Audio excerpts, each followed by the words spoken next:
Live 24/7. This is AGT Live 24/7. Yadav महोदय जी को जिन्होंने इस स्ट्रीट वेंडर के लिए अनोखा ही आयोजन किया है, एक बार जोरदार करताली हो जाए।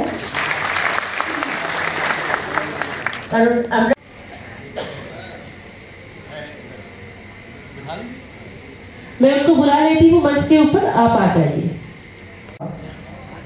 যে সর্বোচ্চ আদালত হচ্ছে সুপ্রিম কোর্ট, ওটা 2012-13 বছরে এটা কেসে বললো ঠিক পথ বিক্রেতাদের জন্য ওনাদের অধিকার কি ওরা বিক্রি করব, আর এটা গভর্নমেন্টের সরকারের এটা দায়িত্ব যে কতজন আছে কি অবস্থায় আছে ওরা একটা সার্ভে করো, সবাইকে লাইসেন্স দাও।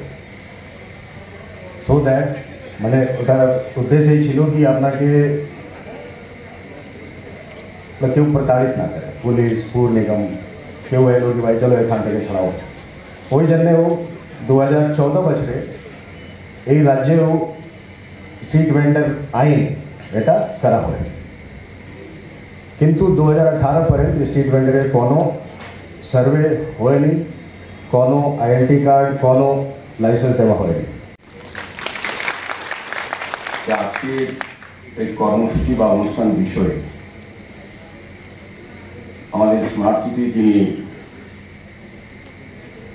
সিইও ডক্টর শৈলেশ কুমার যাদবজি বিস্তারিত আলোচনা রেখেছেন।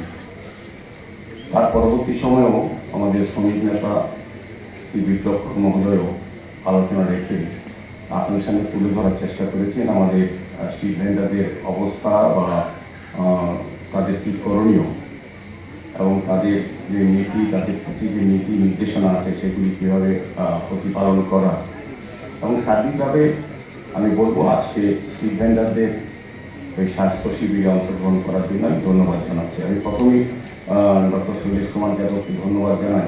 এই ধরনের প্রোগ্রাম আমি বলবো আগরতলা রাজ্যে প্রথম হয়েছে। আমরা স্বাস্থ্য শিবির করি, বিভিন্ন সময় আমিও যাই বিভিন্ন প্রোগ্রামে, বিভিন্ন শ্রেণীর লোকদের নিয়ে স্বাস্থ্য শিবির করা, বিভিন্ন ক্লাবে, সরকারিভাবে, বিভিন্ন প্রতিষ্ঠান বা ব্যক্তিগত উদ্যোগও, কিন্তু শুধুমাত্র স্ট্রিট ভেন্ডারদের নিয়ে স্বাস্থ্য শিবির করা এই রাজ্যে প্রথম। ওনাকে কারণে আমি ধন্যবাদ জানাই।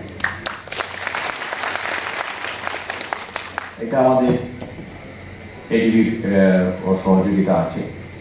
তো আমি বলবো যে স্ট্রিট ভেন্ডারদের স্বাস্থ্য পরীক্ষার ক্ষেত্রে সিরু সাহেবের কেন এত আগ্রহ বা চিন্তা।